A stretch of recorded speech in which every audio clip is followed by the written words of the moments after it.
there is more to sell than there are buyers. Market is a brutal force. Competition and market is a very brutal force. The bottom line quality is largely a given. Then the branding, the experience, and the flimsy features try to separate one from other. On the shop floors, largely on FMCG, people flipped their decisions based on a 5 shilling differential promotion.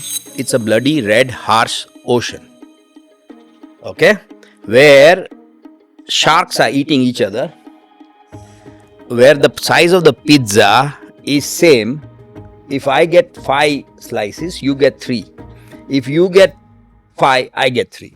Zero sum game. So blue ocean strategy believes in making competition irrelevant. Instead of imitating, you innovate.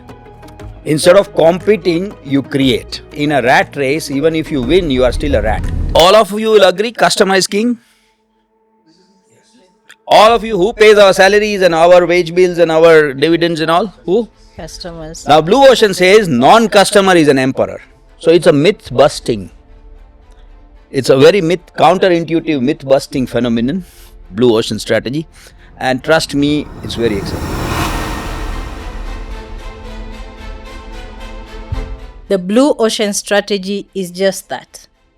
How do you disrupt the market that you're in? How do you create something beyond what we have? And how do we stop fighting for the small pie of the market that we have and create our own? I am not an expert in the blue ocean strategy, but I do have one on stage. Mr. Bhavesh, welcome. Thank you. So we're going to have a discussion, a short conversation about the blue ocean strategy. And then, of course, we'll have Q&A so that we can ask a few questions, talk to each other, learn from each other, and finally build a community that will ultimately grow and make business better in Kenya and around Africa.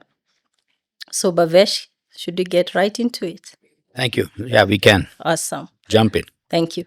So we start by defining it. What is it? What is the blue ocean strategy? And how does it apply to us? Okay, thank you. Today, everybody will agree with me, and I don't like talking one way. I'll keep asking you. Is supply more than demand? No. Is supply more than demand in most of the goods? No? Yes, in my I think it is in FMCG mostly. Most of the goods or the factories and the plants are operating at less than 85 or 90% capacities. And that means there is more to sell than there are buyers. That is one. My second question is quality almost similar and service is the differential? If you go and buy a TV or a phone or anything, the distinguishing features are hardly any. They try to create few features to distinguish only from flimsy grounds. But is supply large? I mean, is quality largely a given? In the sense, the bottom line quality is largely a given. Okay, then the branding, the experience, and the flimsy features try to separate one from other. 6 out of 10 times. Can I say that? Correct? Third thing, on the shop floors, largely on FMCG, people flipped their decisions based on a 5 shilling differential promotions. They would switch from product A to product B if they are nearly same quality on a promo of 4 or 5 shillings. We are very selfish. Our money we want to put because we want to get the big bang for our money. Correct? Third, compared to my age, my young age of 52 and your younger age of 30 something, due respect those who are minus 30, in my era, the money had less opportunity to buy in terms of goods, and now the goods are too many, too plenty, so my money is spread thin with various options to pay. Correct? So left to itself, given all these, market reduces a company to losses. Market is a brutal force. competition and market is a very brutal force. And with customers' loyalty diluted or dead, okay, given except for certain very precise work where we don't dilute. For commoditized product, where quality differential is less, we go with better price value. So if that being the case, it's a bloody red harsh ocean, okay, where sharks are eating each other, where the size of the pizza is same. If I get 5 slices, you get 3. If you get 5, I get 3. Zero sum game.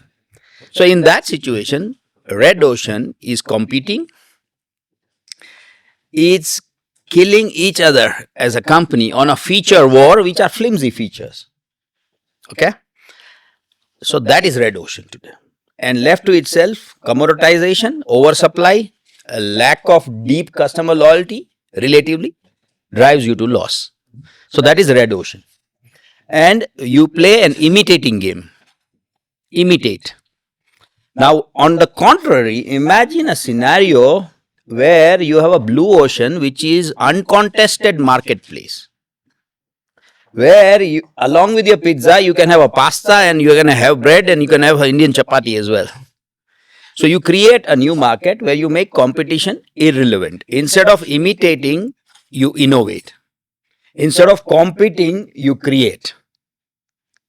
So blue ocean strategy believes in making competition irrelevant. I always say that in a rat race, even if you win, you are still a rat. Yeah. Okay? Are we together? Yeah. In a rat race, even if we win, we are still a rat. So why compete? Then again, why should I play in a defined rule of the current industry structure? I create my own rules. I create my own rules and I beat you at it. And I get a lead time. That's blue ocean. Awesome. All of you will agree, customer is king.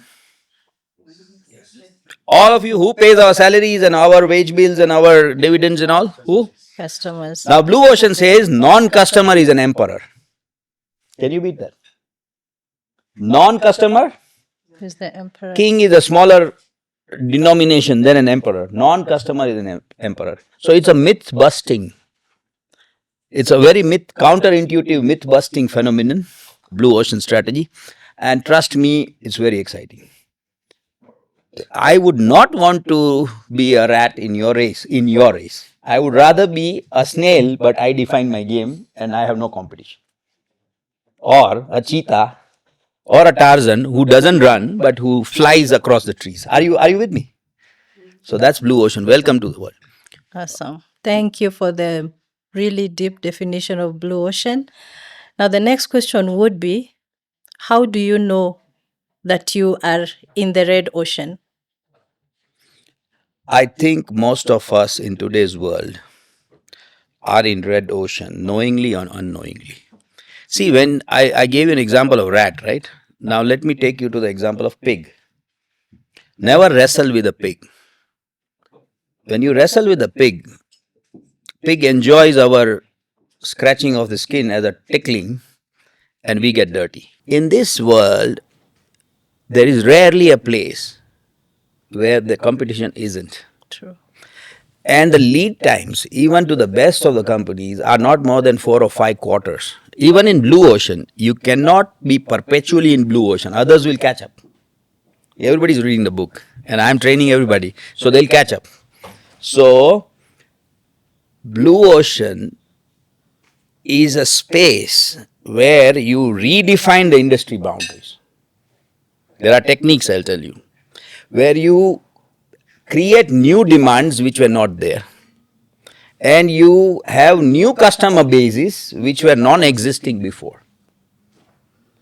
Does that also mean you still remain partly in the red ocean and partly in the blue ocean? Yes, there are bloodlines, and I want to tell you one thing. Only 8% of the companies who venture into a guided blue ocean journey can find the holy grail.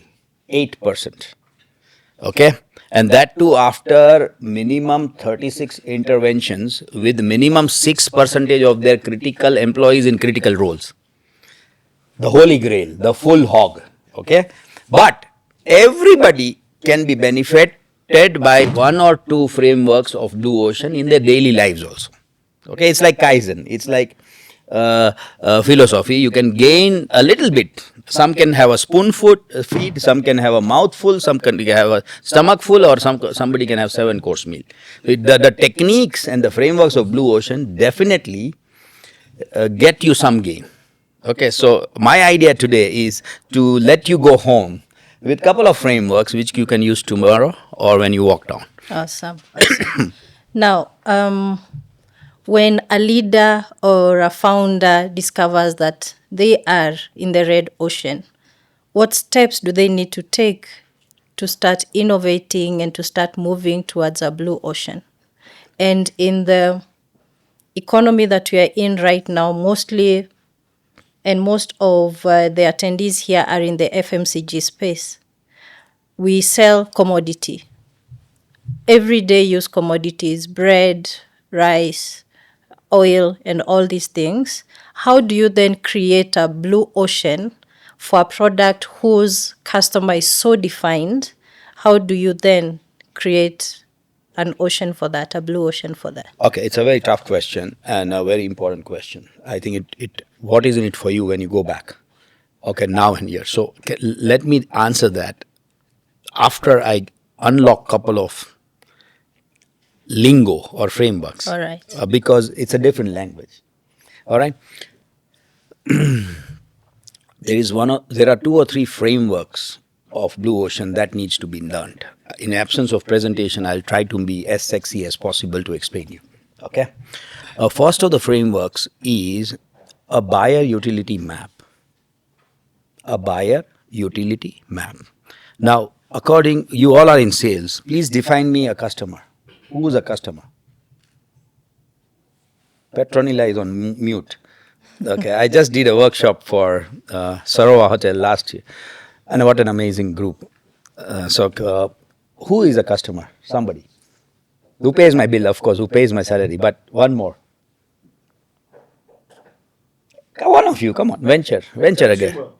Okay, who consumes my good? Fine. You closer to temple, little far from God, but you still closer to temple. Very good. See, I have the advantage of sitting here, so I can pick a fast one on you. When I am sitting there, you do the same to me. Okay, so I am on blue ocean right now. So customer is anybody walking in the street with my money in their pockets. Is that the attitude we work with? Are we together? That's the tiger sales attitude, right? The whole ocean is there up for grabs, and I want to take it. Correct? Now, when do customers buy? Let's get into the psyche. When do customers buy? When they need the product. When they need the product. Very good. Okay. Customers typically buy when they are in 2 conditions. Either they are in fear mode, trouble mode, or they are in growth mode. Okay. Now, FMCG, it applies less, but my CRM friend would understand more. Mostly, in FMCG, it's a recurring buy. I understand. But let's say you're selling a big B2B sell. People would buy when they are in growth mode. I don't care. I want the best CRM here. I have VCs funding me. I want to scale up. Time doesn't matter. Cost doesn't matter. The speedy execution matters. Growth mode, ambition. Correct? And customers buy when they're in trouble. I am stuck. I have a legal case coming in. Okay, I'm sick. Okay, somebody's taking me over. When you're in fear, you buy. You understand? These 2 psyche are there. Are we together? Now, blue ocean strategy puts the underserved customer's interest at the foremost. And when you are a blue ocean strategist, you are in a fierce war with your competitors and your industry, with your peers. I am in a fierce war with my peers to cater to the needs of underserved customers. Not only by you, but by the whole industry. Are we together? So I'm in a fierce war. I'm a warrior. I want to deliver value to my underserved customers, and that value is not delivered only by me, it's also not delivered by my industry. So, how do you know what is this value that we are not delivering? Many times, customers also don't know. So, one of the tools and very prominent tools is called buyer utility map. There is a book up there, Blue Ocean Strategy, and you just Google buyer utility map. It's a 6x6 grid. It takes you on a buyer experience. So what is buyer experience cycle? I'm sorry, I'm taking you technical without slides.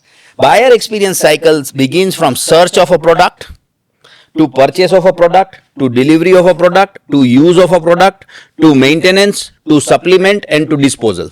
Are we together? The whole cycle, from the search to purchase to delivery to use to supplements.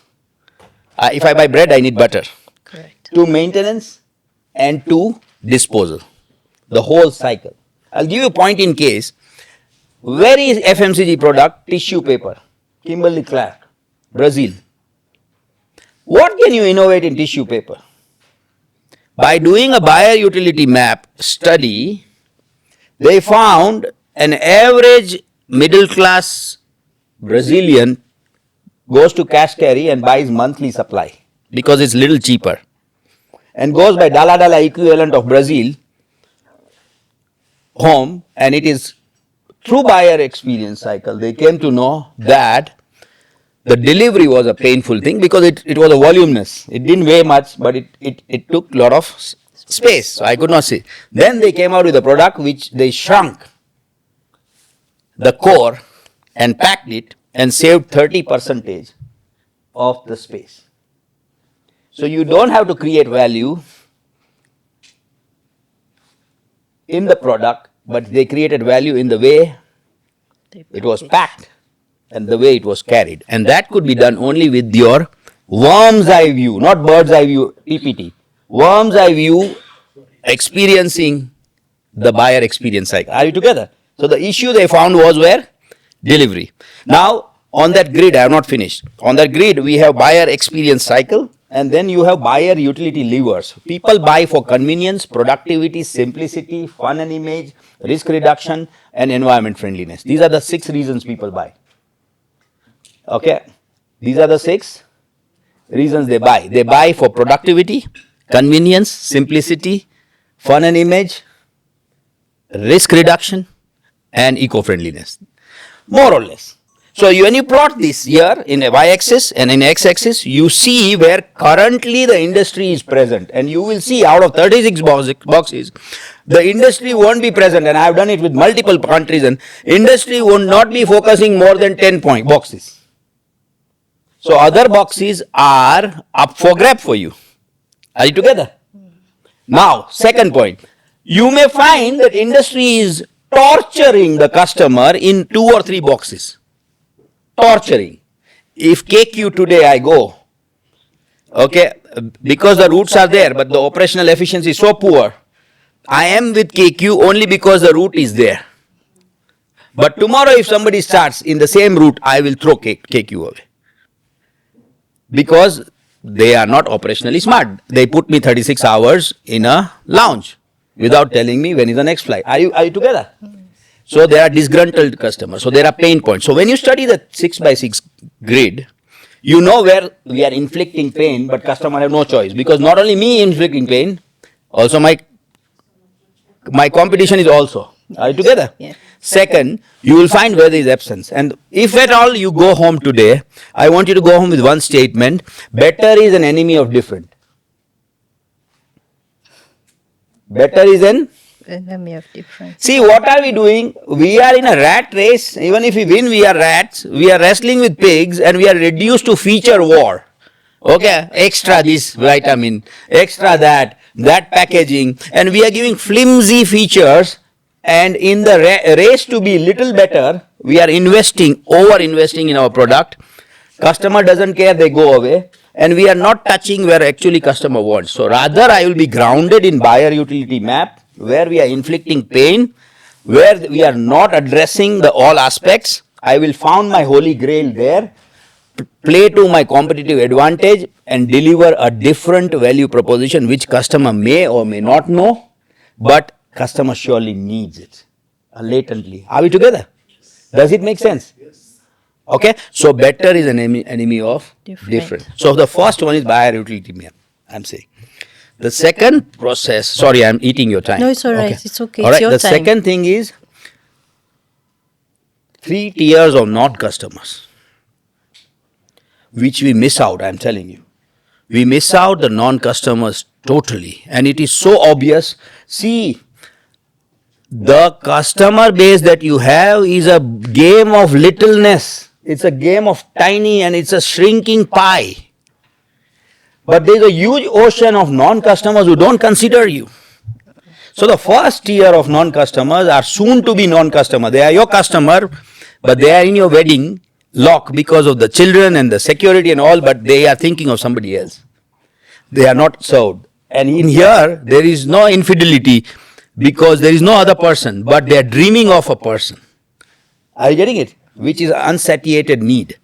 Now, for KQ, I already told, the moment I get a route, by another airline, I'll jump. Are you getting it? Soon to be non-customers are inflicted pain upon. They are tortured customers. Not only by you, by your industry. The second tier of customers are somebody who refuses your industry at all, fully. They are not only buying your product, they are not also buying competition product. So how do we tap them? I'll just give you a simple example for that. Sony Nintendo in 2008 or 9. Okay, the game was ruled by Xbox, the games, consoles, feature war. Okay, and boys were getting obese, girls and boys sitting inside playing the game, glued to TV. Okay, and what was the competition? You get a better 6 MB RAM, I'll come with 7 MB RAM. You have 7 buttons, I'll come with 8 buttons. Are you getting it? So the feature war was unnecessarily. Now, who were non-customers? Those outbound, nature-loving hiking guys who would never stay inside. Correct? Now, first year, they would still play because they need some mobility only when it rained. Otherwise, I'm outbound. So they were there because it rained. Are you together? Now, there was tier 2 customer who refused the industry. The uncles and aunts. The old people. They would never understand that concept. Are you getting it? So they refused the whole Concept. and the whole industry. They refused playing. Second tier of non-customer. Now what did Sony come out with? It came out with social and movement. It came out with sensor, Sony V. Okay, and it gave avatar. This is Parikshit uncle. This is Caroline auntie. She stays somewhere else. This is my cousin in the next door. This is my neighbor. It gave avatars and it gave mobility. So it made it social and it became a living room game. The uncle can play, auntie can play, father-in-law can play, my distant cousin can play. It made social and it got movement into the game. And those guys who were outbound and not necessarily inbound, they started playing. So what did they invent? They got the non-customer who never play into the customer base. Are we together? Am I making sense? So these are certain tools. Now last question. Last myth busting. How many of us are marketing strategists here? Okay, 1, 2, 3, 4. Right? Listen, I want to let you go home with a eerie, scratchy feeling. Throughout the life, we are taught STP, segmenting, targeting, positioning. We taught that. Yes. Correct? I mean, that's the core of marketing, right? You can't spray and pray, they say. You can't spray your advertisement to everybody and pray that your spray falls on the right person. You can't cold call everywhere, correct? Yeah. Because you need to be. Okay. Now what? Segmenting is a cult of reducing, is a cult of minimum. By segmenting, you are finding differences, correct? Correct. Correct? By segmenting, you are boxing your market into smaller boxes. finer. You have a shampoo for pregnant lady. You have a shampoo for Monday. You have a shampoo for periods lady. You have a shampoo for kids. You have a shampoo for dandruff. You have shampoo before shampoo. You have shampoo after shampoo. What nonsense is going? Are you together? You are making smaller slides. Why should you eat crumbs when you can have the whole loaf or you can have the whole bakery? So blue ocean strategy says desegment. What it says? This segment. Expand the market base, god damn it. It says find commonalities, not differences. Are we together? So within the 3 tiers of non-customers, you find those areas where are common. The first one is soon to be non-customer, disgruntled but buying. The second one is never buying the industry, and third is unknown. So you find what is common on them, and then do your buyer utility map and your strengths and create that value. Okay, that we did, the Sony we found that these are not playing, they are refusing, and then you offer. So I unlocked all the lingos now. Are you getting it?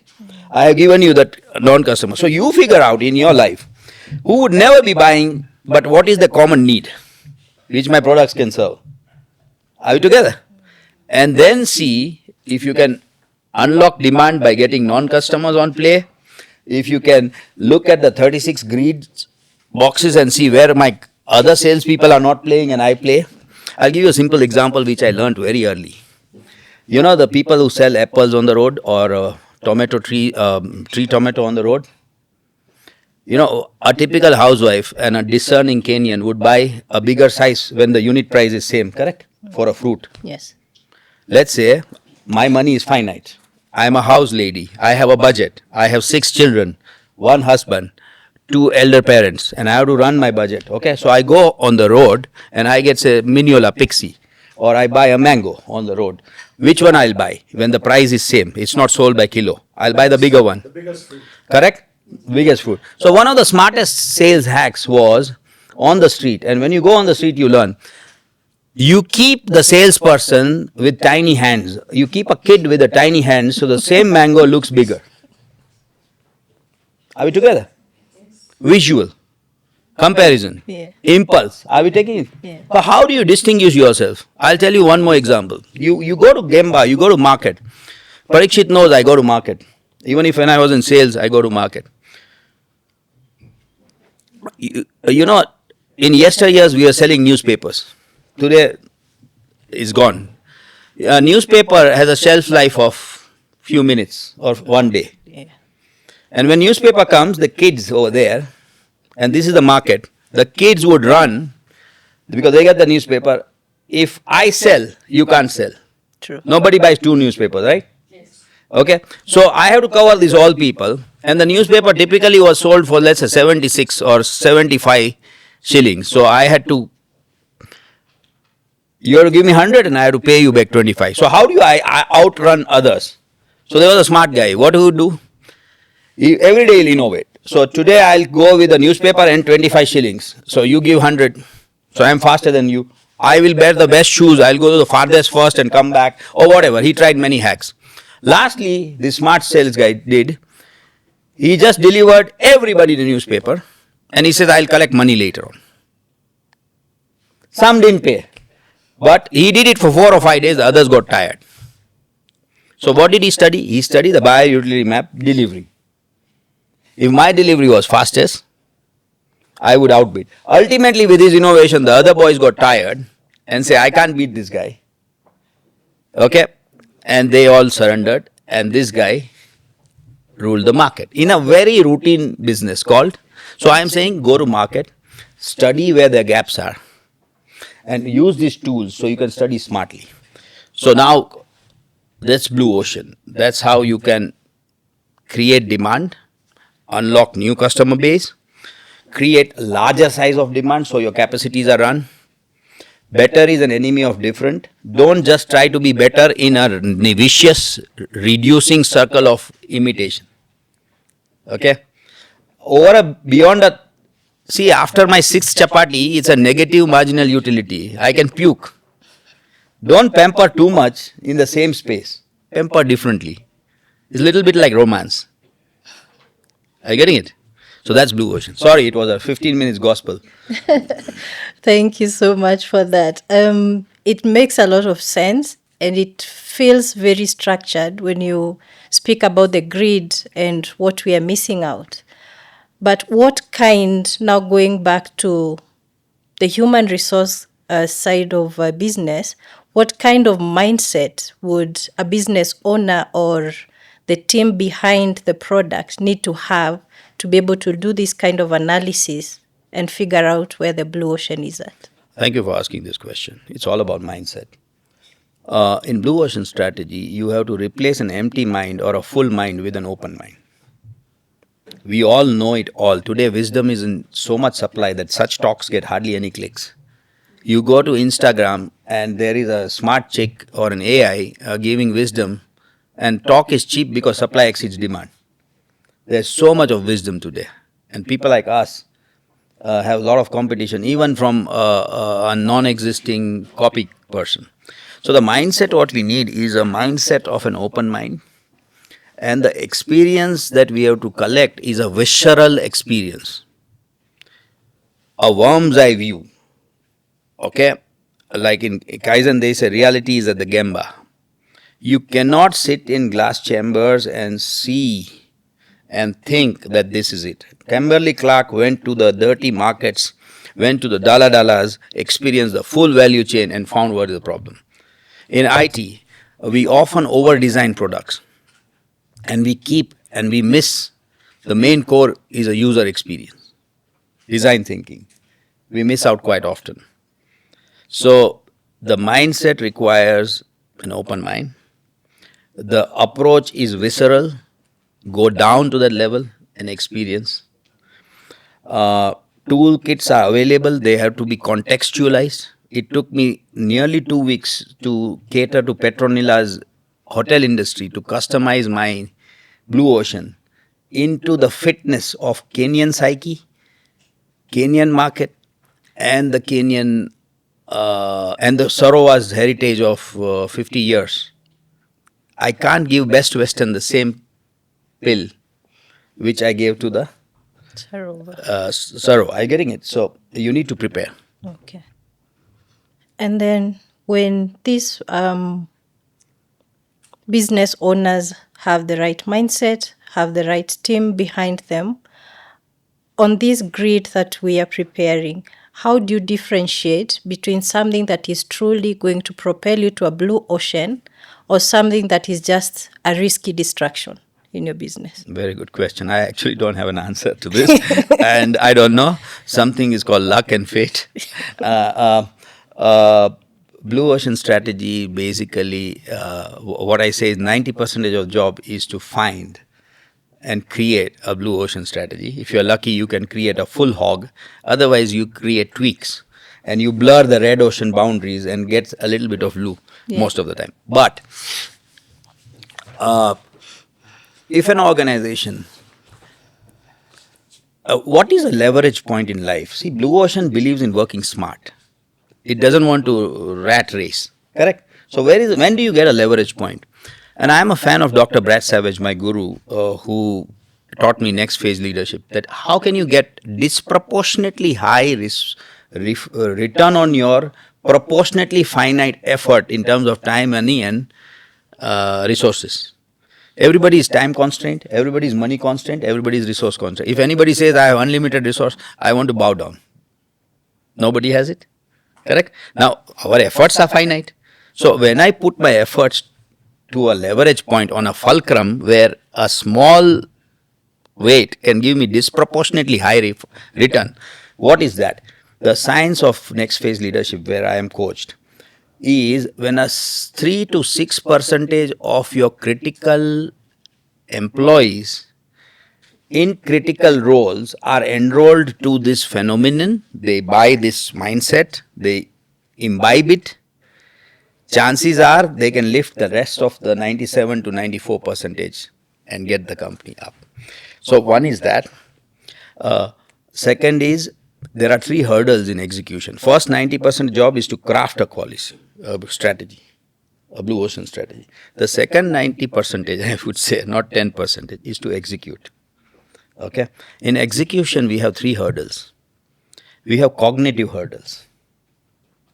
We do not know what to do. That's where I come in. That's where Parikshit comes in. That's where the advisors come in. Because you know what? The fallacy that we believe and the founders have is they know it all. Okay? Sometimes, even if you know it all, you need another person to give because there is an oversupply of the same person blabbering again and again and again. So an outsider gives a more better edge. Second hurdle is resource hurdle. So you do not have the resource, time, money, and facilities to give. And the third hurdle is political hurdle. Political hurdle means you have to find who in the organization would support it, who would decline it, who would be naysayer in a change management practice typically. Enroll the naysayers onto your journey, make your journey their journey, have early starters, have good followers. So blue ocean strategy is blue or not is a hindsight wisdom. I would say by doing all this, you will make a worse decision, you will make a bad decision, but by not doing, you will surely make a worse decision. There is no holy grail. There is no crystal ball I can say that this would work. But the journey invigorates the organization. Journey livens up the effort, and learning people are happy people. Okay. Okay. That makes a lot of sense. How then do you make your top 6% buy into the dream of the blue ocean? Very important. So typically, I believe in one third, one third, one third rules. One thirds are up for grabs, very eager and early enthusiasts. It's easy. Just don't stop them. Okay. One third are naturally curious. And my statement, behaves quote, is curiosity kills the cat, they say, right? Yeah. I says curiosity skills the cat. I'm a fan of nature. There was pig, there was rat, and now cat. Are we together? Yes. Okay, so curiosity skills the cat. So one third is easy job. The bottom one third is the difficult one. They are naysayers. They joke, or that guy is joking over that. He will go away. They have an idea and excuse for everything. Correct. Okay, and they also have a hold over people. They don't sit in organizational prominence, but they sit in the social circle strength. They have an opinion that can say no or yes. They have a strength of social structure. Very tricky. Use your politics well. Make them. I mean, I was the most naughtiest guy in the class, and in Mohan sir in standard 9th made the best decision that changed my life. He made me monitor. I would have ruined my career not studying and all. In the 9th grade, he made me a monitor, and then I had to live to the monitor's expectation. And I changed. So he made a decision that changed my life, late Mohan sir. So you see to it how you leverage those and play to your cards. You make mistakes. And the other are between fence sitters. They don't matter. But then they will sway where the water flow is better. Are you getting it? So probably know your top one third, know your bottom one third. Others will sway. Okay. I'll go back a little bit to the grid because that caught my attention a little bit. And that feels like the true guide of figuring out where the blue ocean strategy would be. What are the key issues, or probably the, what do I call them? What would you be looking at in terms of product, in terms of distribution, in terms of customer delivery that you would put on that grid to guide you on how to find the pain points affecting your industry? So we need to, biggest problem about distribution is time and place utility, if you go by economics. Why do we need distribution? Because the production place and the consumption place is different. Correct. And the time utility is the producing time, and consuming time is different. So we need to innovate. We need to be different than others and deliver products. And you see the tech-enabled deliveries today. We are having it. There are blue oceans examples where people have crowdsourced things. Okay, they are near-shored things.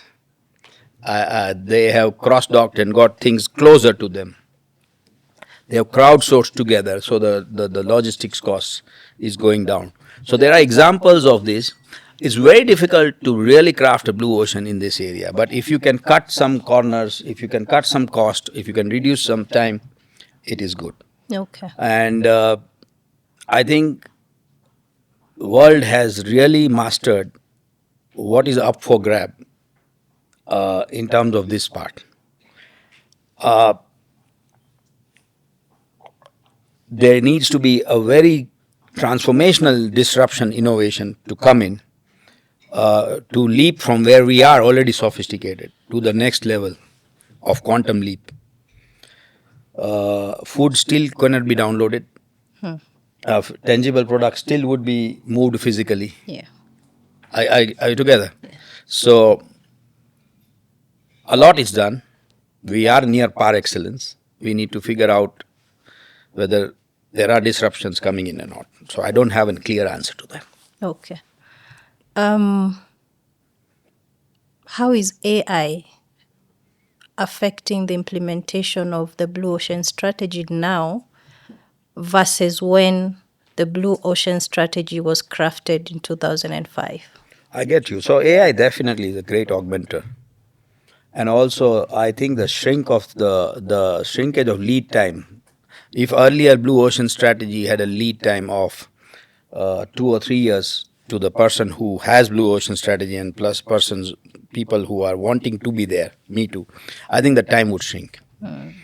I think AI would make the processing quickly, data churning quickly.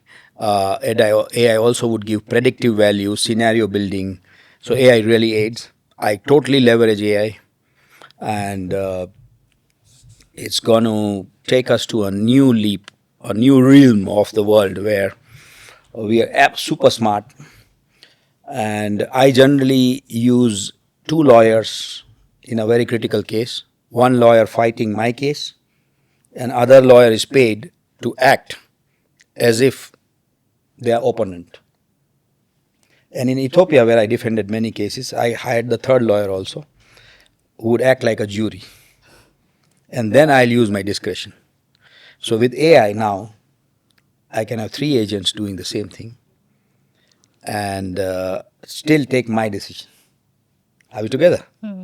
So you can have your ego, you can have your alter ego, and you can have that avatars who work with you. AI is going to be, and AI is nothing what it's going to be tomorrow. Correct. Today. Yeah. Only hope I have is we'll still have bread, we'll still make love, we'll still relate, we'll still hug. So humans are going to stay there. Yeah. Now, it's going to change our life. Correct. All right. Awesome. Now, I'm going to go back a little bit into your personal journey into the Blue Ocean Strategy. I have known you as a HR and training director of that over the years. What piqued your interest into Blue Strategy, and what was the most significant Blue Ocean Strategy that you implemented in your own career? Thank you. I've been a vivid reader since my hostel days when I was age 16 onwards because I grew up with very senior MBA students when I was just in my junior college.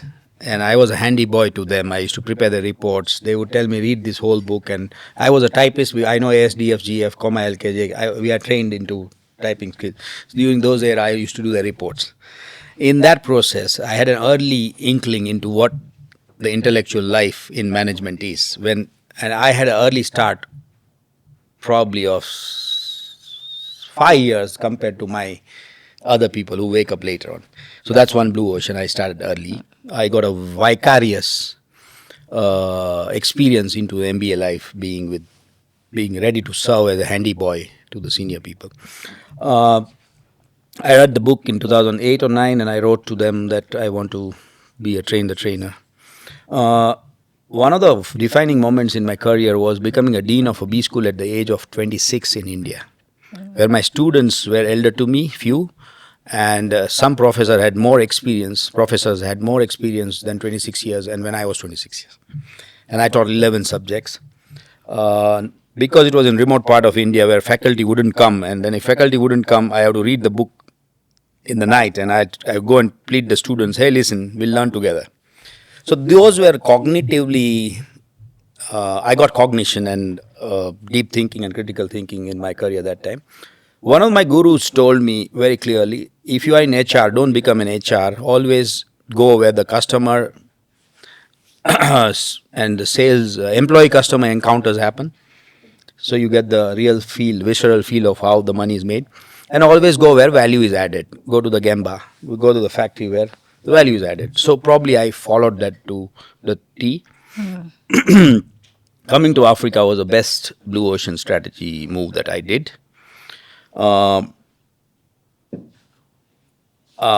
Taking up assignments, cross-functional assignments in my life really helped me move from HR to sales, then HR to governance, then HR to board directorships, and ultimately, I'm a finance major also. So, and I sold wine in UK, street selling. I did cold calling. So those all experiences came in handy. Numbers really matter. I taught sales I was a coach for Bidco sales team where you came in. She came with a red dress for an interview. And she came as a very young person, and then she worked with me in our incentive scheme as an analyst, while as an added task she did besides her role. And rest is history. I'm just telling you. And that was 2005, I think, or 4, Bidco. Same is Parikshit's story at Bidco, great place. So I forgot your question. So that's my career. And then I kept on learning, sharing, Yeah. went to the market. Church, football, local clubs, travel, talking to strangers. I love talking to strangers. I've made some amazing friends talking to. And there are no better people than Africans to talk to.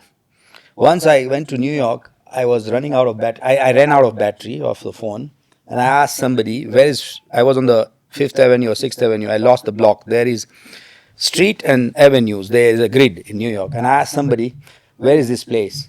And that guy says, do I look like Google? Wow. Okay, and you ask any random person on the street, hey, where is this place? So happily they'll answer, Africa is the place which is happy people, nice people. So I'm African by heart, and I'm going to stay here. All right. So these are certain blue ocean things that happen in my life. Talking to strangers is one thing that is amazing. Okay. Enrich culture. Kenya, Rwanda, Tanzania, Ethiopia, I have lived practically. I traveled eastern and southern part of Africa for my work, and western for a couple of countries for conferences. I love Africa. Awesome. We love Africa too. I want to give you one example of blue ocean. So I want you to ask me about one of the cases. Yes. So I want to give them the full picture. Case study that you've done. I want to tell them. All right. So Proceed. you ask me that. All right, let's go. Now you're asking your own questions.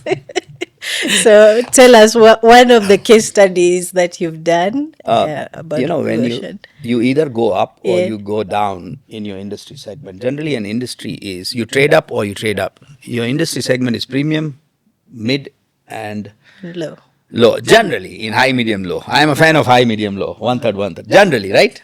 I mean, it could be 6 segments, 7 segments. When you go to gym, today's gym intimidate you. The girls are totally shapely. They wear very tight clothes, whether you don't know whether it's skin or the cloth. I getting it. And the gyms are hyper fashionable. Correct? The top end gyms. Yeah? And then the men have biceps, triceps, and one of my friends over here, they intimidate you when you go there. They lift and they have the best of earphones, best of shoes, clothes, high-end gym. Correct? So you lose before going because it intimidates you. A fat, unshapely person like me, when goes there, gets an inferiority complex. Correct? Plus the cost is high. You need parking to go there. You need fashion budget to be there. Correct? Second tier, that is premium tier of gyms. Okay? The other tier of gym is home YouTube. Nobody cares, nobody sees. You download a video and you do it yourself. But we don't do because there's no peer pressure, there's no discipline. We tend to fizzle away. Correct? Correct. So that you can't go because it intimidates or it's costly. And this you can't do because I wish all of us were disciplined. Our biggest enemy is us, right? So what do? So there came, through bioutility map, okay, came a phenomenon or a company called Curves in US. Curves, okay? Curves was a neighborhood social group of gym where 12 ladies or 11 ladies in good earthly hours, depending on the afternoons, would congregate. There were no mirrors. The 7 or 8 or 12 machines, which were very simple machines, were kept in a circular motion, and each of them would rotate each machine. All of them were fat. All of them would not look at each other. They came with the purpose of social. These are my friends. These are like me. And the cost of that franchise was 1/5 of the cost of a full-fledged gym. The fees were 1/5 or even less, and everybody was happy. And they created a great industry by dismantling the segment boundaries. Are we together? A simple example? Yeah. Like me. Are you getting it? So these moves move around us. You need to just find a way. Are we together? Somewhere I belong, Yeah. rather than get intimidated. Have you gone buying wine every time? In US, the wine market was flooded with 1,600 wineries. And each wine is by bouquet, by chateau, by year, by aging, and that complicated labels, and which you don't understand. And there came a wine from Australia, from nowhere, simplified, only one bottle size, only two wines, no labels, totally simplified the intimidation part and wooed the non-customers of wine who were the American dumb people who don't know where is Tanzania or where is Kenya, and it made very simple to them about wine choice, selecting the wine, because the issue was search and buy in that. And they led the market for 8 years, by simplifying the wine communication, by simplifying the wine choice, and they reduced the choice from 25 SKU, 30 SKUs, which we fancy, this is 2 grams, this is 4 grams, and simplified. So there are many things that walk around us. Okay. If you were to pick a business in the current market, in the current technology space that we are in, the product, the service industry, what would excite you most? What Youth business employment. would youth employment? I'm fascinated by what can be done. The African attitude is so nice. The youth has gratitude. The youths have energy. They have right attitude. They have gratitude. Poor people don't have opportunity, and they are semi-skilled. So if you find a value proposition where you give the bridging skills and 3 opportunities to them. I am awarded by All Africa Student Union, 54 nations leader. I keep telling them, the leaders of student union, that please, please, please channelize the youth energy into positive things, otherwise they'll become mercenaries or they'll fall prey to it. Africa has more than 60% of people defined as youth category. And where are the jobs? So youth employment and youth self-employment, holy grail. Whatever we do there is insufficient. It's inadequate. And I invite all of you to keep doing something. At the least, give internships. Give them an opportunity. Somebody gave you one. Okay, it made a sea or an ocean of difference. At least get one person. I never miss meeting a youth, be a house cleaning girl, single mother, at an early age, getting 17,000, 18,000, and give them one book as a gift. Take them along to these conferences. Give them one task. They'll disappoint you because they don't know you. They don't know how to do it. Give them two chances of making mistakes. So that is an industry that is up for grab. And I think it's our duty, this privileged class, it's our duty to have at least 10, 12 employment generation every year. And I believe every industry represented here could use the youth as part of their. We need to do that, and we need to do it yesterday. Yeah. And all of us can do a little bit. You have so many things to do. So I think leverage youth. Okay. Infinite source of energy and imagine. Okay. And in Africa, they are thankless youth, turned woke in other places. Okay. I am just confining myself to Africa, and they are grateful, super grateful. They motivate you. All right. It's good to hear that about our youth. And now we would definitely love to engage the youth and have them work with us and work for us. But for a CEO that is struggling to grow, that feels like the growth of their company or the sales of the company are still very low, how would you advise them to take on this, and maybe how would you guide them into exploring the blue ocean? I think Blue Ocean has many frameworks I have not unlocked. One of the simpler things to expand your sales is if the industry is gravitating in their message to customers through marketing by using a functional message, whereby you're selling features. There are two categories broadly of the messages. Either there is functional message or there is emotional message. When you're selling insurance and death, it's an emotional message. Correct. Okay, when you're selling your nail paint and hair, it's an emotional message. Okay? And when you're selling, let's say, a car to a man versus a woman, it's a functional play. Or a CRM, it's a functional play. So if your industry is predominantly gravitating to either functional or emotional, you flip it around. Example, Viagra, it was a functional sale, they made it emotional. Example, Swatch as a watch, it was a Swiss sophistication of functional excellence of making watch, and they made it emotional to teenagers. Change a color every day, change this, tail belt. Okay. Example, among all cosmetic industry, they were selling emotional, but the Body Shop started selling functional, and it carved out. Better is enemy of. Different. Are we together?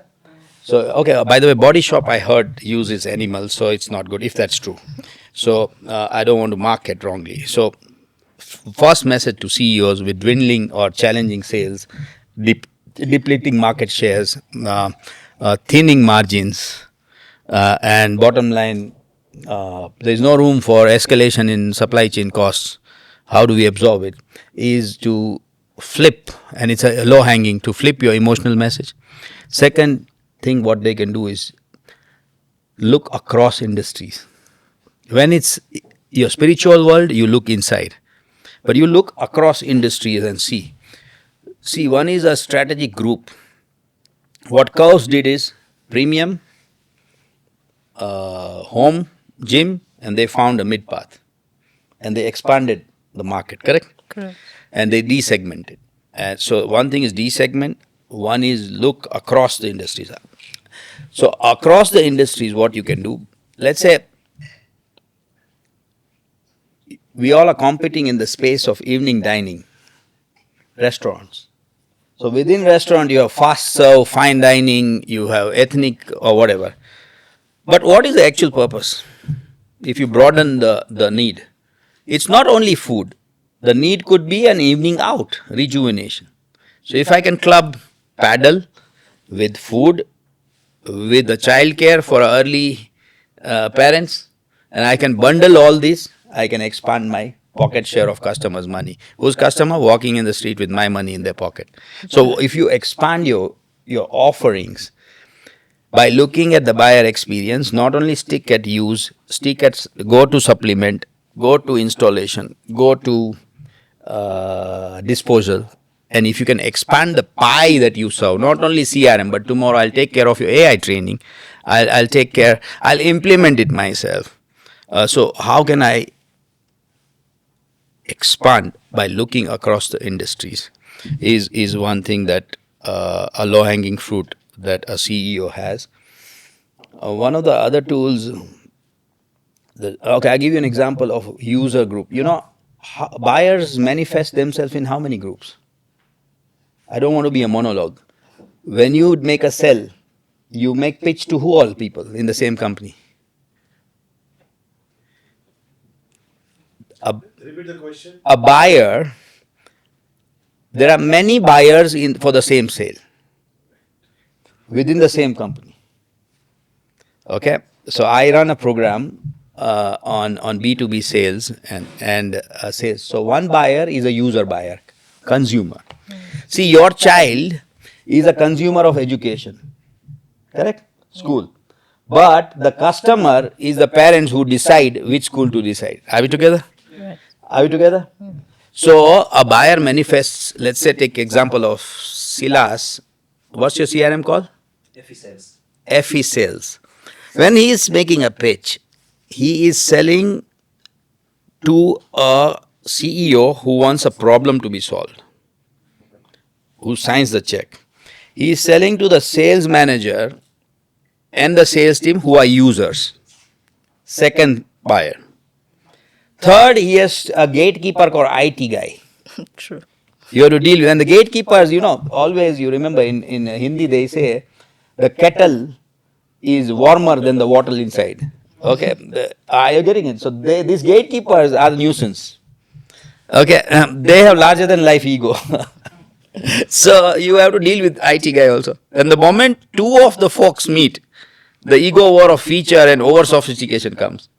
Are you getting it? Yeah. So the third, and there is one more, a coach inside the organization who wants the change, who has barking power but not biting power. Okay, find these four people. Okay, and see that you at least dilute the resistance. Are we together? The user, okay, the check signer, the no sayer gatekeeper, and the manager of you, and the coach. Are you getting it? So let the CEOs know how these four are, where these four are, and then give a. And just flip, if the whole industry is gravitating, see, the whole industry of diabetes was gravitating, and the medicine pharma sale is gravitating towards doctors' prescription. And you see these med reps Yeah. queuing up to the doctors. Are you getting it? So everybody is gravitating to one funnel, one of the three buyers or one of the two buyers, and doctor. Then you flip it around. Different is better is enemy of different, right? You go to the user.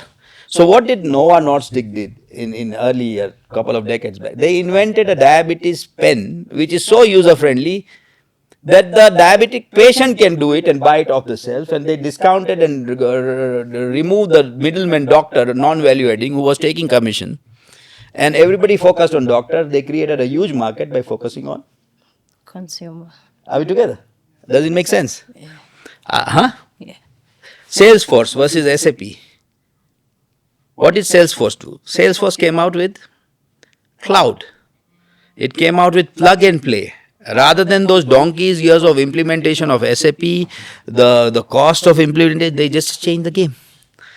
So CEOs, the biggest problem with CEO is, and the founder CEO, is a myth that I made it, I know it, and what got you here will not take you there. True. Okay, so being humble and yet with conviction, being curious yet confident is what my message is. Attempt. Remove your full or empty mind with an open mind. All right. One leadership principle that has led you through till today that you can share with the people in this room and change how we see the blue ocean, how we see leadership. Vulnerable, authentic and transparent. I can disagree with my mirror. Everybody knows what I'm thinking. Everybody knows where I'm vulnerable. Just go undone. Why wear mask in life? It's such a burden to wear a mask. People are smarter than you. They see through everything. I mean, don't you think that this joker is giving the speech over there? I can do better. How many of you think over there you can do better than me? Most of you. Just because I have a position, yeah, you all are better than me. Just I have the positional power now and here for that finite 30 minutes. All of you are wiser than me, and most of the speeches that leaders give and all.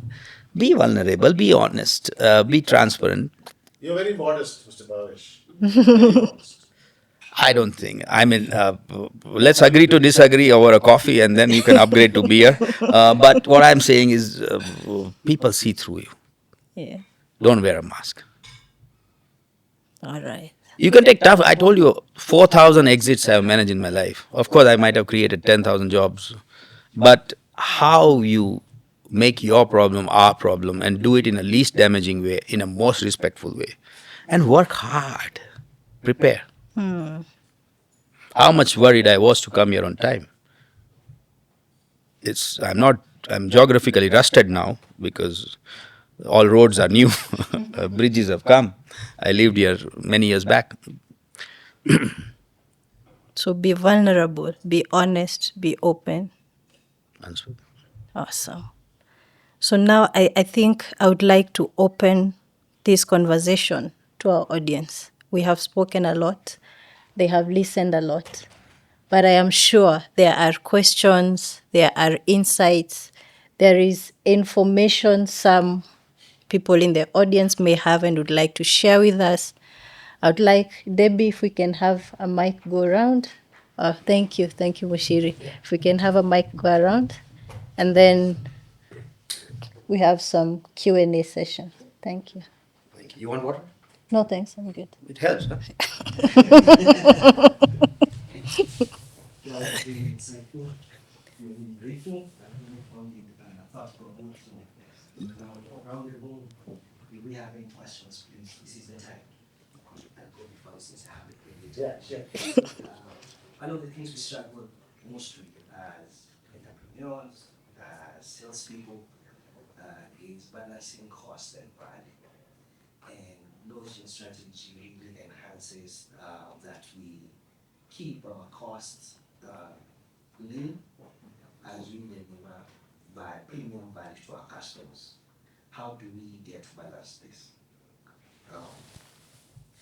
I think we were totally missing the biggest takeaway of Blue Ocean strategy so far. Until what's your name?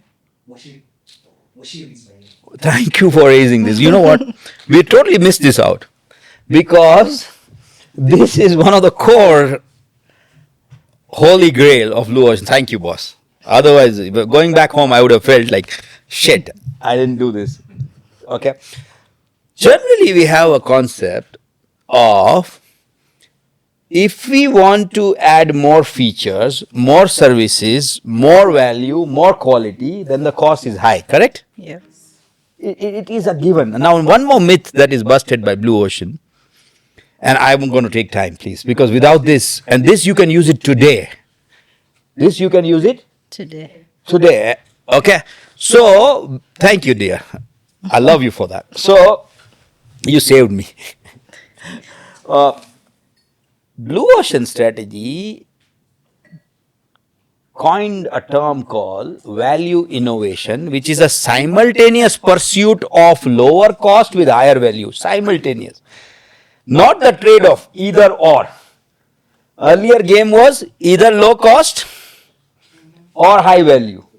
If I have to give you high feature, the cost is high. That is the concept in the play. Blue Ocean strategy says, grounded in the reality and the need of customer, I can offer better value at lower cost simultaneously. How? By having a framework of ERRC. After you do the buyer utility map thoroughly, you will know that the industry is over focusing, over delivering on certain aspects, and it's crowded only on 1 or 2 or 3 or 10 boxes out of the 36 boxes. Okay? I'll overdo certain things. And let me give you a silly example of women. Let's pick on them today. Okay? Most of the women want to, and I'm picking. Okay? You can kick me later on. Okay? I talk at African Women Conference, I emancipate women, but I do it via provoking them. Okay? So you do 4 hours, 15 days, salon, spa. You do hair. You do nail. And when a survey was asked to men that what do you really care, they care other things. So you competing other women and forgetting your main target. That's very debatable. It is debatable till cow comes home. You will never agree. I'm just provoking you. Okay? You will kill me for this. But I just want to provoke so you remember. I always dramatize so you don't go home forgetting. Forgive me for that. I was provoking. So what I'm saying, we over deliver where customer would have been happy without it or with less of it. Okay?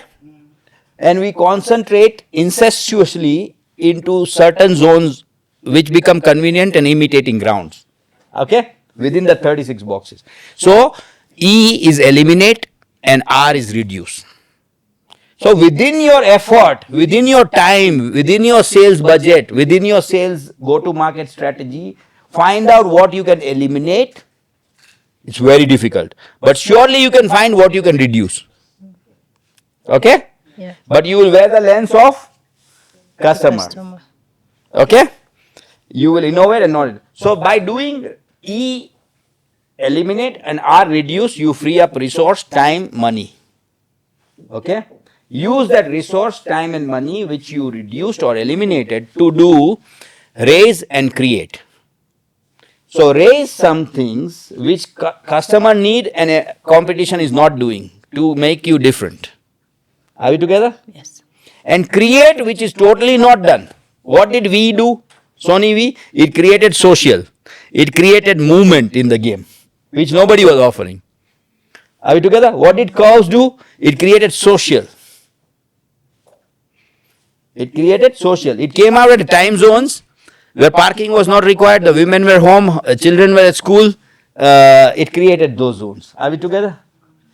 So, ERRC framework you can do today in your life. There is definitely 2 things you can do less, and there are definitely 2 things you can do more. The other 2 extremes are difficult, create and eliminate. Okay? Because all of a sudden you can't eliminate, your customers were used to it. You know, by removing 1 olive from the menu card of an airline food, they saved $1 million+ annually. First class in airline industry is a farce. They are giving something which we don't know. Most people who travel first class at their own cost, not at company or government cost, eat less because they are health conscious. True. You know, the eating index with your lifestyle goes down actually. You don't care, okay, as much as food. All you care is a pre-bus taking to the aircraft. I don't want to sit with economy, but they are put with economy. Sometimes the check-in, the check-out. You understand? When I pay 3x the fare, I want a privilege there. I should rather have a chauffeur driven to the taxi to the aircraft rather than put me in the same buses. Some do, some don't do. But I am saying we overdo what is not necessary. So value innovation is a simultaneous pursuit of better value grounded in the known and unknown needs of customer. Okay, and at lower cost by reducing what we are doing over the industry standards or not really valued by customer. Look through the ERRC prism today. Do your homework and see where you can do less. And orient yourself not to imitating pig customer. Orient yourself to the real emperor, I mean a competitor. Don't orient yourself to competitor's lens. Orient to customers' need through BUM. Bum helps. Awesome. Thank you for raising this, boss. I think AI helped you, or you read the book. He was, you carried the book, right? Amazing. So now, if I can't answer, he can answer. Yes, Parikshit. So, Bhavesh, my question is, when I transitioned from self-employment to self-employment 4 years ago, with the last employment being a CEO for a manufacturing company, I wanted a change, something not related to what I do as a CEO. So I got the opportunity in one of the big five to be interviewed. Big five means KPMG or Ernst and Young. That is when I saw a gap in the East African market, more so in the Kenyan market, and more so in Nairobi, where I'm based at since the last 2.5 decades. I thought, why not fill in the gap of affordable consulting and soft skills training services? Because any economy thrives if there's a growing MSME and sustainable MSMEs who grow, scale up periodically. And that gives a larger band of middle class, which fuels the economy. So, is it a blue ocean strategy which I adopted in transitioning from employment to self employment by providing affordable business strategy and soft skills training services? That's my question to you. Definitely, because there was a vacuum, and like you, right? You answered your own question. So thank you. Absolutely see. Mike, what did I say earlier? Youth, self-employment. You can't have government and corporate organizations fuel the whole economy with this demographic dividends of growing population. Self-generation economy, micro SMEs cannot afford HR and training, and if you can have a value proposition which delivers them at affordable cost, the wisdom that they don't have, or the toolkits that they want, if you can expand, and which is what I'm going to do, is I'm going to give them tools which the top guys give, the CRM that the top guys use in a micro fashion. Okay, so I think Lego concept in my life, when you go nano, give the building blocks so that so many blocks can make the wall, is an amazing way of doing it. And watch out this space, disruption is likely to come in terms of collaboration, in terms of how do you offer the same what the top guys get. AI is already a leveler. Okay, now you see the big fives, and my cloud can do the same research as McKinsey would do, or even better. So I think a value proposition for MSME. Yeah, and I found out that small enterprises, medium enterprises want to depute 1 or 2 persons from their teams for various programs of mine. And I fill up a room of 14. I don't go beyond that because of engagement. They get value out of it. They have time for interaction. I hire a modest place which is affordable, and in-house F&Bs. So even they feel that the business owner feels it's better the team goes outside the office premises, their own conference room, where they conduct their own monthly review meetings and weekly review meetings. So that is the model I adopted. That 5 companies sending 2 or 3 people makes a batch full of mine. And in between, of course, I have my corporate clients like Sharina Healthcare, whom we address along with my colleague, a team size of 50 people for a day-long session. So this is what is, I think, Blue Ocean strategy of identifying a market which did not exist earlier, and the consumers, the money was there in their pocket, but they were carrying my money. So that is now. Taking your Let me money take back. you. Let me play. Thanks, Parikshit, for this raising. Let's do ERRC in this and buy a utility map. We were talking last week on with the team of Petronilla, and in training industry. By the way, the ASTD report of training industry, 2/3 of the training spend, okay, of 161 billion or whatever it is, I forgot the number. 2/3 is wasted. Training industry and consulting industry has loaded food menu, loaded venue costs, much to the delight of MICE industry, that is meeting industry, meeting and incentive and conference and exhibition. But you see, we are not putting we're not getting bang for the buck. We are over designing training by food. Do people really need food? I'm saying, do they really? Why a 2 banana and 1 coffee can't help? I'm just saying. So we're killing a genuine transfer of knowledge and learning by hiking up the cost and offering more on the menu offering than getting a genuine trainer or a pre and post session.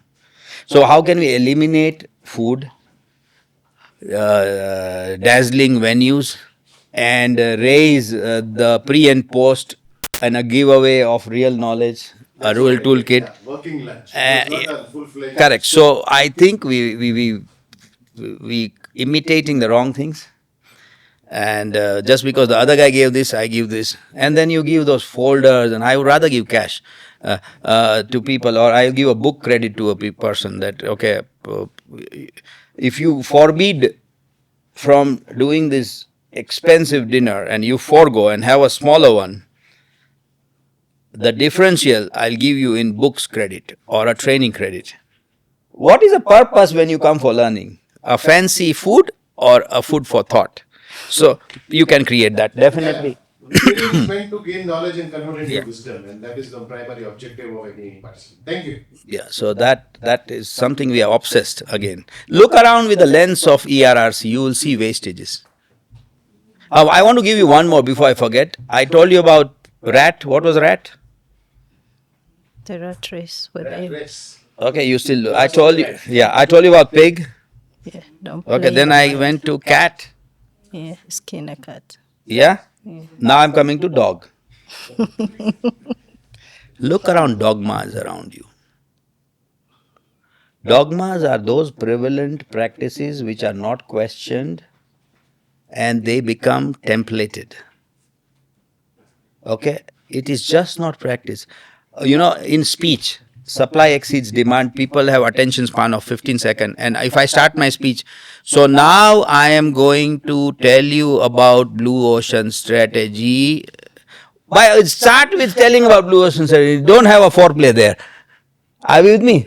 Nobody wants to listen to you. Are you getting it? So speed is important, repetition is important, but then you don't. So what I am saying is, there are certain norms. When I go, even minister is there, I say all protocol observed. Thank you, everybody. You can't name everything 5 times again. Honorable this, honorable. Just nobody wants to listen to you. Cut the crap. Go to the point. Are you together? It's so much of burden out there. You're competing with beautiful AI and beautiful influencers of on Insta and on TikTok and on Shorts. Are you with me? So look at dogmas that walk around with us. They become templated. They eat our time, resource. They create boredom. They create toxicity. They create absolute burden on us and eliminate. Okay, eliminate those dogmas and you will find how much you can do less and yet people are happy. Very happy. Okay? In the packaging, in the communication. If I cannot explain my strategy in an elevator in a 45-second to my grandmother, my strategy is bullshit. Okay? And Blue Ocean Strategy Canvas, when you Google it, can give you in one landscape A4 size your strategy and industry strategy in one A4 size. But I did not have a time to make a short speech, so I made a long speech, Mark Twain. So to make that one page, you need to have 3 sessions with me. And intellectually irritating sessions. Ma'am, Yes, sir. thank you for other questions, please. Okay, my name is Brad. So my question here is in regards to, from your journey, I've seen you've been in the HR space. You have done some board and CEO.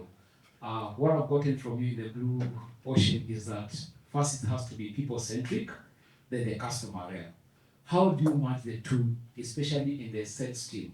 You remember most founders normally come with this blue strategy and the first thing they fire the whole sales team because they want To reduce. and you find there's a very toxic environment in the sales stream, yet you want to be a blue ocean company. How do you match the two, whereby the retention, the turnaround retention is not high, at the same time the team is able to see the blue ocean strategy? Because when you look at Virgin Atlantic, you normally say that the customer is not right. When you treat your employee right, they will treat the customer right. Thank you. What's your name? Right. Huh? Right. You want to answer your own question? No, you go so well. So, I mean, I don't have to dominate the space. You hit the nail. If you want to expand, I have the answer, but I am happy to share if you have the answer. Otherwise, I'll answer. Okay, I can expand maybe from. I've worked in the FMCG, but basically now I'm in a SaaS space. And with the SaaS space, you're seeing, in fintech, you're seeing so much, the way you say the PS, we come with this notion that you have to become a blue, but inside the company itself, it's not a blue mentality. Because the blue portion is more about the mentality, it's not about the customer first. How can you be a lion while inside you're a rat? Because that is what I'm really getting from you. How do you become an eagle? When you go to the industry, what are you really looking at? Or the eagle does not come to the space where it's crowded. It goes high up. But in terms of, because we have founders here, they normally say that the eagles, but the mindset is more of a rat. So you as you come to that company, you find that the founder is a rat. And he's telling you that I want this company to do a 10x. How will you change that mindset? All right. See, you can influence people to change mindset. You cannot change. So you can give a compelling value proposition for somebody to look at things differently. All these people come with a cup full of tea, and they know it, and that's why they are there. To remain curious while you are in conviction zone is a very good skill that people need to have. Uh, you touched upon many points, and I want to tell you, a rightly done blue ocean strategy can make your marketing and sales team redundant because you create so much values that people will queue up to your door, and you don't need to just have demand creation, you just need to have demand fulfillment function. Okay, you just need customer service, you just need order processing. Blue ocean strategy comes in, it means focused. That means we'll focus on 2 or 3 larger segments based out of our strategy canvas, out of our non-customers, and out of our desegmented larger pie. We remain focused. We are differentiated. We are differentiated not just for the flimsy reason, imitating, but grounded through buyer utility map where they are underserved customers. And the third one is a compelling tagline. That is your marketing and that's your sales in the real sense. So sorry, if you find the holy grail, you don't need a sales and a marketing team if you find a blue ocean strategy, but that's an utopian thing. You are in between that. You never find the holy grail fully. Okay, so that's a journey. There is no doubt in my life that people are the only reasons we exist, be it manifested in customer, be it in employee, be it in competition, be it society. So people first, customer next, I totally believe. If I treat my employees well, they are likely to treat my customer well. It goes without saying. And it's not that I have not lost my temper. I do. I'm very impatient. But my people forgive my methods because they know my motives. And I'm learning on that you have to refine further. But what you said is correct. Now, biggest leap that can happen is the behavioral shift defined by the cognitive insights they get out of blue ocean. What happens? People zone back to their default styles. Okay, because we have, for donkey's years, we have done that. So while you know the new intellectually stimulated thing, your default reaction to a inconvenient situation would fall back to your proven styles and proven methods. Okay, they say you need to practice in a sports, you need to practice. But what if my default or my inherent technique is wrong, and if I practice more, I'll solidify the wrong practice? Are you with me? So I need a coach who teaches me to practice the right way and a more correct way. So the biggest founder's dilemma is A, there are success, biggest enemy of future success is past success. B, the distance between a founder and the next is that of a head and an ankle, not head and a shoulder. Most of the founders in the industry in making in startup and in new age industries are surrounded by people who implement, but they don't cognitively challenge them.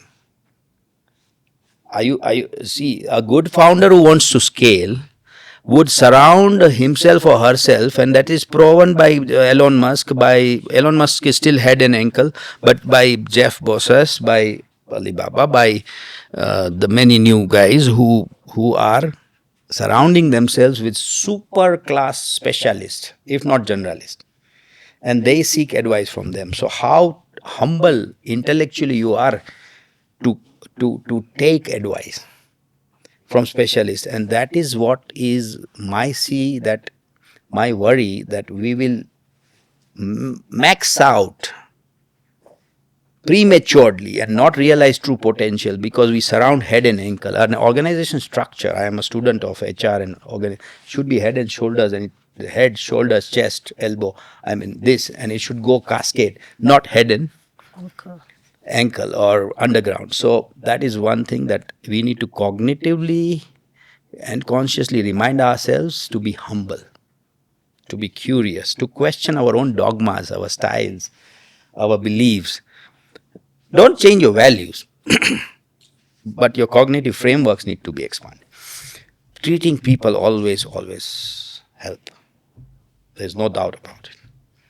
They are helpless. They are confined in their role and juniority, but they see through you. They see through the shit that or bullshit that we give. Okay, there is a joke on the tree. Organization structure is like a tree. Okay, full of monkeys. Okay, so when the leaders see down, they see all monkeys smiling. You know this joke, right? You know this joke, right? Why they are smiling? Because they are watching our souls or our souls, because they are naked down there, the leaders, the monkeys on the top. Okay, so they think they are laughing at them and they are very happy. No, they're looking at your bare bottom and bloody that way. Are you getting me? People see through things. Next. It's good. Hi, Bhavesh. My Hi. name is Billy. I have a question. I had somebody once say in a talk that if you want to be a millionaire, you should do at least 1,000 cold calls. I don't remember the timeline that he gave. So I want to get your perspective. How much of business success would you say is a function of, just that old persistence, sheer tenacity versus, the strategy, positioning, differentiation, and all that good stuff that Blue Ocean strategy talks of? I mean, let's dealing blue ocean on this, but what you hit the nail, Pili, thank you. Last Saturday, I was at the M-Pesa Foundation during one of the co-jury to the Launch X and Award X function. While we were jury, the students were making pitch to their beautiful ideas, and the beautiful ideas. One of the judges said something, and it remained with me, is wear your plan with you 24/7. Okay, whatever you are making, you just don't miss a single opportunity to speak about it, and speak in a concise manner, like an elevator speech is my message. So 1,000 cold call, maybe a million cold call. I am saying, if you are not convinced of your product, and if you don't repeat, there's something, a force of cosmic universe. If you don't ask for it, you don't get it. So please call, please talk about it, please tom about it. Yes, make it smart, make it so crisp, so compelling to be listened, so short. But cold calling has a power. Everybody walking in the street with my money in their pocket, it should jump out of that pocket to your lap. Yeah, call. It's funnel principle. Yes, you save. If there was a cold call versus other thing, then you do ERRC.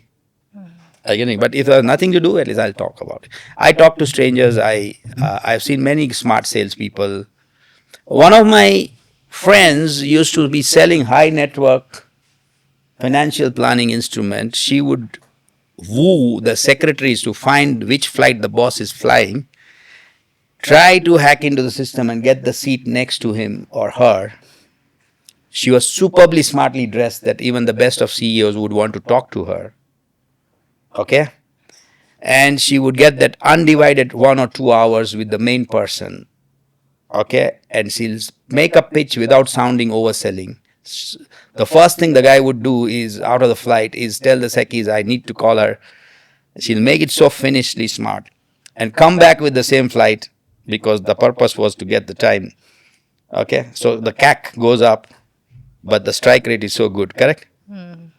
Customer acquisition cost went up, but she says, I just fly. I get the next seat.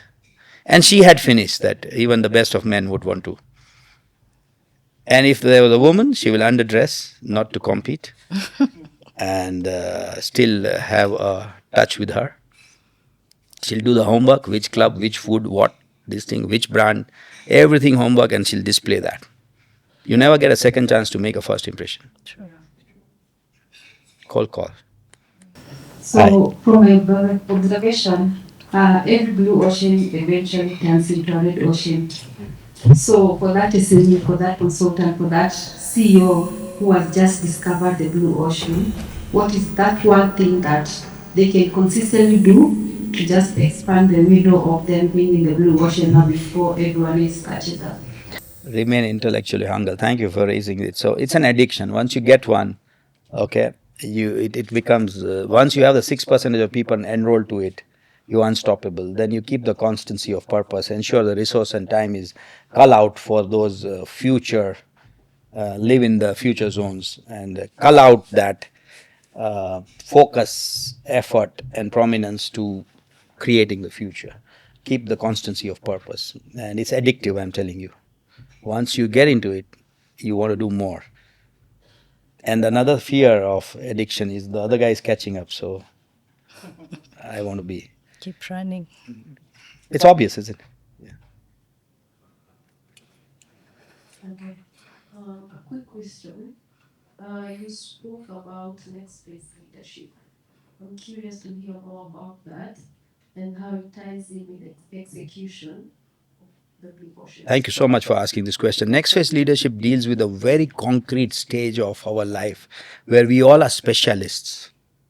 See, the first phase of the journey in emancipation or a value chain of human being in professional life is rookie. I am a newcomer. I could be a VP or I could be an intern. I don't know anything and I need 3 months to familiarize. Forget that phase. The second phase is when you are mile deep and inch wide. When you are a specialist, and these are the people who make organizations predictable and do. You are a QA tester. You are a product innovator. You are a R&D specialist, you are financial tax expert, you are HR compensation, you are the robust, you are developer, you are coder. So you live at least 10 years of your lives or 7 or 8 years of your lives to really develop that depth in it, isn't it? So, and then when you do so well into it, you're well known in your circle about your skills. So once you do so well in phase 2, you're promoted. So you are individual sales tiger, but you made a sales manager and everything falls apart. Quite often. Yes. So what happens is the journey between the phase 2 and the phase 3. Phase 2 is inch wide, mile deep, specialist who makes the organization predictable, all of these. And the phase 3 is mile wide, inch deep. Because I'm an aggregator, I'm a manager who deals with specialists. And what is the biggest problem with the manager who deals with specialists? He becomes he becomes a player coach. They breathe on the nose of the person on the area of specialization where they were last year specialists. And because of donkey's years of time that I gave, I wouldn't want to let go of my ego, intellectual ego of well-known coder, of a well-known B2B sale or a well-known tax company, because I grew, my identity grew on it. Correct? So the learning and the shift is deductive, not editing. So when I transit from phase 2 specialist to a phase 2 generalist where I'm aggregator, multiplier, I deal with teams of specialists, I need to be humble, I need to forget the specialization, which is difficult. And we help people do that. And we help people have a psychosocial shift of giving up and then enabling, then realizing the human aspect, then be a multiplier, then be a problem solver, then be a motivator, be a coach, be a troubleshooter, be a resource provider. Look at a good program management, where the roadblocks would come. Align the output of one with the output of other so that it is a balanced music orchestra and not a noise cacophony. Are you together? So that is the journey. And then one of the blue oceans I have done is a CEO inward looking. You are a company CEO or an industry advocate. So from your CEO brand, when you're looking inward and running and delivering your KPIs to becoming an industry advocate, okay, going to KM, KEPSA, changing the thought process, creating the ecosystems that enable business, creating more demand lines, creating barrier for Chinese cheap imports coming in, lifting the game, getting better standards to serve the customer. So how do we emancipate the whole industry? Because if my ship is sinking but my cabin is secured, I am still bad. So I want the whole ship, I want the whole ecosystem to develop. So that is next phase leadership. Dr. Brad Savage, you can Google him. Very less known, and hopefully I'm going to inherit his products. That's what he says. He's 66 and now weaning, or 67. Salt Lake, Utah. Yeah, right.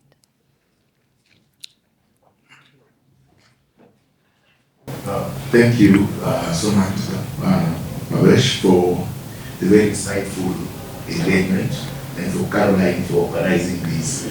I come from the insurance space, and I have really learned so much.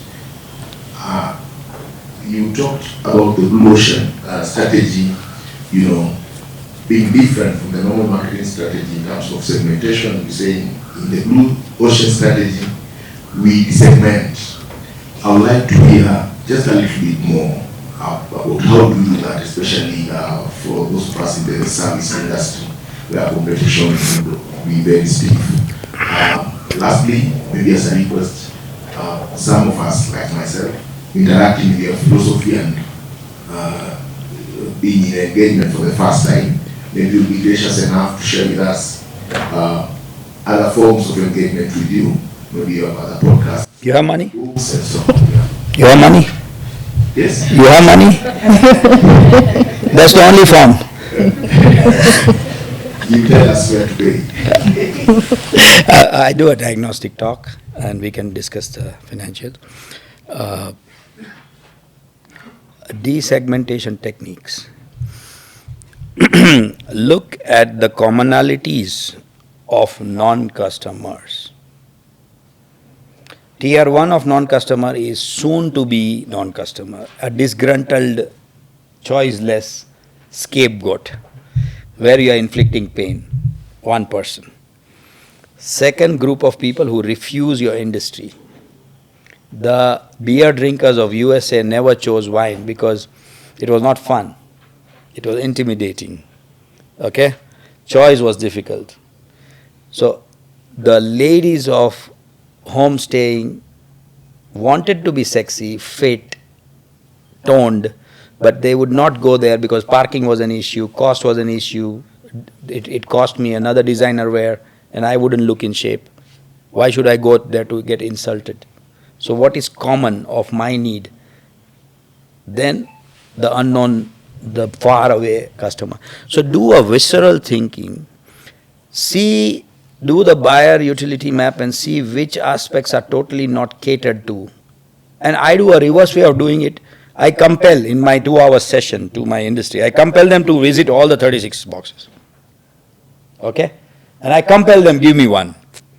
Are you getting it? Rather than what comes to me, I have to go to everything and prove there is nothing I can do in a breakout session. And I invigorate the mind to make it fertile.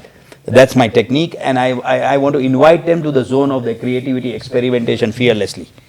And once you get them, plow the field. Once you do that, there's a lot of work you have to do before in agriculture. So once you create them into a creative zone, non-fear, give them some tickling intellectual stimulations, and then get them to tick out all of those boxes, you find somewhere that you have a holy grail. Use Japanese technique of ikigai, what I am great at, what I love to do, what market would pay, and what is meaningful. The intersection of those 4 things. That is your moat. That's your competitive advantage. Once you find that and play your competitive advantage to underserved customer, and if you can bundle them commonly among against, you have a great D segment, which is minimum 7 to 8 times the size of your finite, tiny, reducing niche. Make sense? I'm happy to talk with you about the other engagements. There is a diagnostic, there is an awareness, and then just because I have Panadol, you don't have to have headache. I am very well known in my industry, in my HR, in my training. You don't need me, boss. What did I tell him? He already answered his question. What did I tell him? You don't need me. Because just because I have Panadol, you don't have to have it. If you are mature and if you are in an industry where you are happy, I'll say, you don't need me. You need Parikshit for ABC. You need sales activation from Caroline, or you need some coaching from Petronilla. I would say that. Are you understanding? So I'm not into forceful selling, because a satisfied customer is much better a story than an aborted mission. You get my point? Yeah. So happy. Insurance is a great sector. A small disruption is going to happen in Tanzania with one of my clients in insurance. Do you have some local examples of like blue ocean, something that you've done that's visible to us here in Kenya, for example? Actually, I'm guided by a client confidentiality for two cases, one in Rwanda, one in Kenya. I want to assure you, in academia, in government policies, in manufacturing, let me dilute the name and give you. In manufacturing now, people are coup-eating and clubbing their manufacturing assets. In one of the prisons where time is available, aplenty, there is something being done so fantastic to reduce the cost of prison management. In one of the governments where I'm consulting, we're doing something where we